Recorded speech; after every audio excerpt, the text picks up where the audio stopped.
की माटी में अपने आप को जोड़ करके चले तो आज सदियों से उनका हम स्मरण करते हैं। लेकिन सावधान, जो यहाँ का खाता है और कहीं और का बजाता है, ये नहीं चलेगा। भारत के अंदर रहना होगा तो रामकृष्ण की जय कहना होगा। इनके बाहर कुछ नहीं है। हमारे अपने देश के अंदर हम सबका सम्मान करना चाहते हैं। अपनी शहादत दी और 1600 ज्यादा रानियों ने अपने आप को अग्नि में समर्पित करके भारत के अंदर नारियों की ताकत बताने का प्रयास किया कि यहाँ की बहादुर छत्राणियां, वीरांगनाएं जान दे देगी लेकिन भारत की आन नहीं देगी, भारत की इज्जत को मिट्टी में नहीं मिलने देगी। सारे बहनों के लिए अब तो इतना आनंद आता, जहां जाता हूं वहां राखी मेरे से पहले तैयार रहती है। और रक्षाबंधन का तो आनंद ही है।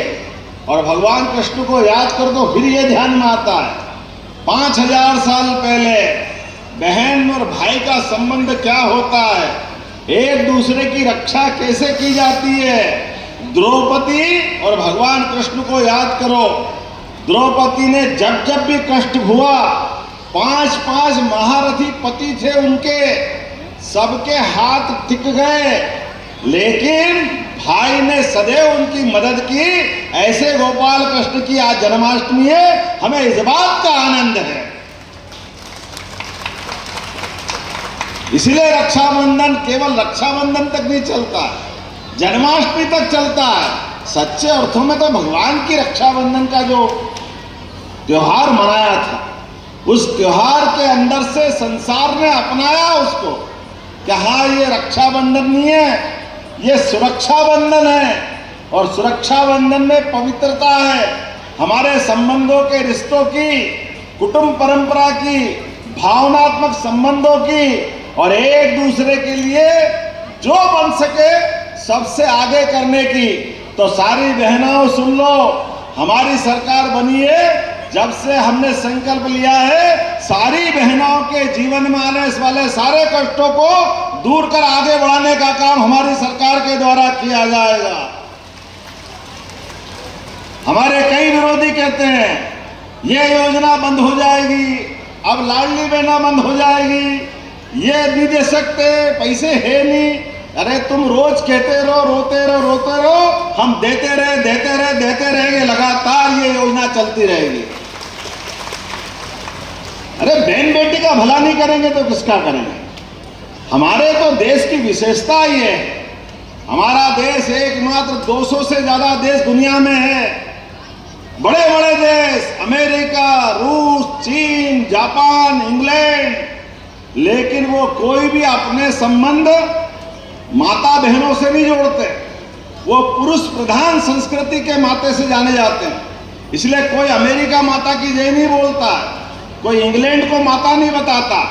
इन दुनिया के अंदर कोई देश माता से जोड़ता अपना संबंध, वो एकमात्र देश है भारत। इसलिए बोलते हैं भारत माता की, ये हमारी संस्कृति। जैसे ही माता का प्रेम, माता का स्नेह, बहन का दुलार, ये अद्भुत संस्कृति है, अद्भुत। दुनिया तरसती है इस बात के लिए। और इसी का कुछ बात कर लें अगर जन्माष्टमी के साथ कभी ये जय कन्हैया लाल की इतनी धीरे से वो लोग तो मजा नहीं आएगा। नंद घर आनंद भयो, ये जो जय कर रहे हैं, कन्हैया लाल की जय कर रहे हैं, ऐसे नंद बाबा और यशोदा माँ के लिए उनके कष्ट को याद करोगे तो आंखें भर आएगी, आंखें, कलेजा फटेगा।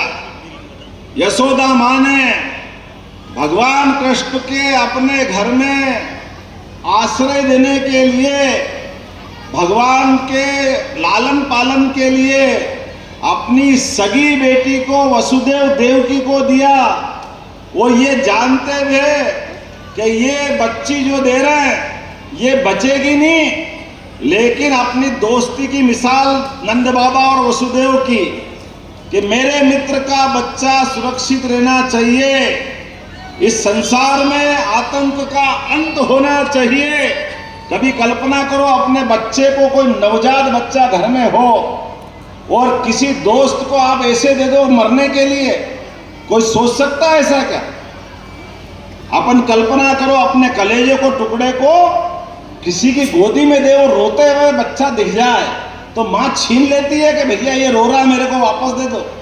लेकिन मौत के लिए, मरने के लिए देना, यशोदा माँ का वाकई कितना बड़ा योगदान है। हम उनका याद करें ताली बजा करके अपने संस्कृति के लिए। नंद बाबा यशोदा मैया ने अपने कलेजे से ज्यादा टुकड़े को मानकर भगवान कृष्ण को पाला पोसा। अपने बच्चे को तो मौत के मुंह में जाने दिया, लेकिन भगवान कृष्ण के लिए फूल से कांटा लगने की तो बात छोड़ दो, कोई की काली निगाह भी पड़ जाए तो यशोदा माँ को नींद नहीं आती थी। कोई दूसरे के बच्चे को कितना प्रेम कर सकता है, ये भगवान कृष्ण के उस जीवन से सीख सकते हैं। और भगवान ने भी माँ के साथ जो संबंध और लीलाएं की है, आज भी कोई भी माँ बेटे को याद करना हो तो देवकी को याद नहीं करते, यशोदा और कृष्ण भगवान को याद करते हैं कि माँ बेटे का संबंध हो तो हर घर कन्हैया हो और हर घर यशोदा हो। यह हमारी संस्कृति है, इसके कारण से हम जाने जाते हैं। इसीलिए कल हमने धूमधाम से जन्माष्टमी की शुरुआत में इंदौर के अंदर बड़ा भारी कार्यक्रम और कन्हैया को याद करना, जिसके माध्यम से वो आनंद का दृश्य फिर जिंदा होना चाहिए। यशोदा माँ का वो त्याग मालूम पड़ना चाहिए, यशोदा मैया का वो त्याग समाज के बीच में आना चाहिए। और कृष्ण भगवान के जीवन के कष्टों की तो बात ही क्या करो, जाने अनजाने हमसे अपराध हो जाता है। हम मटकी फोड़ते फोड़ते भक्ति भाव में भगवान कृष्ण को क्या कह देते हैं, माखन के लिए क्या कहते हैं, क्या बोलते हैं? ये गलत बात है, भूल से भी मत बोलना। जिस कन्हैया ने जन्म के पहले से ही कंस के कष्ट भोगे, अब ये तो उनको मालूम नहीं थे, उनको कुछ याद नहीं, बच्चे हैं, लेकिन घर में यशोदा माँ पाल रही है और पूतना मारने आ रही है। ये तो अच्छी बात है कि भगवान ने पूतना को ही मार दिया, नहीं तो जहर पिला नहीं थी घर में, चलो कोई बात नहीं। उसके बाद वारणा व्रत आता है, बकासुर आता है।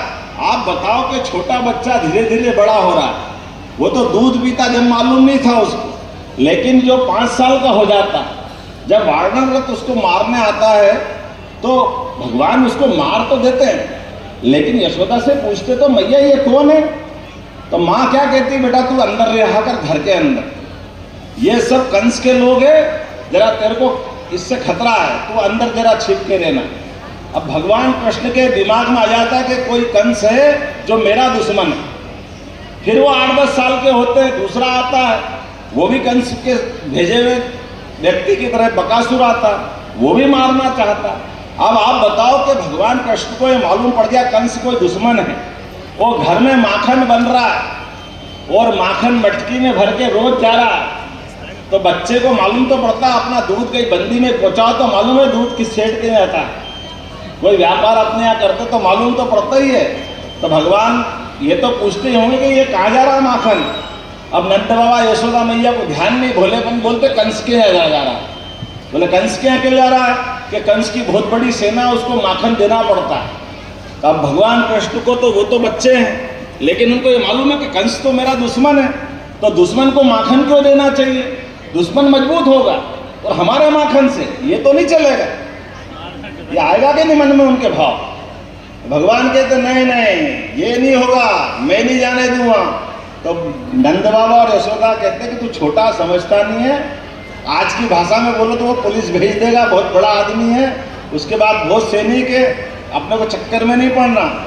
भगवान कृष्ण कहते नहीं, मैं खा लूंगा, बिगाड़ दूंगा, फोड़ दूंगा, ढोल दूंगा।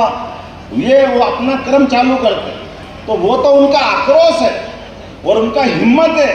वो हिम्मत हमारी सबके बीच में जो स्थापित होना चाहिए, वो अपने बोलने से उसकी इज्जत कम होती, जो आप हम उपमा देते। अपन तुम सब एक टीम बनाते हैं, हमारी ताकत बनेगी। तुम्हारे घर का माखन हम खा जाएंगे, हमारे घर का तुम खा जाओ, हम तुम्हारा ढोल दे, तुम हमारा ढोल दो, हम कंस के यहाँ तक नहीं पहुंचने देंगे। ये भगवान का विद्रोह है, आक्रोश है। ये होना चाहिए कि नहीं होना चाहिए? ये उनका पुरुषार्थ है।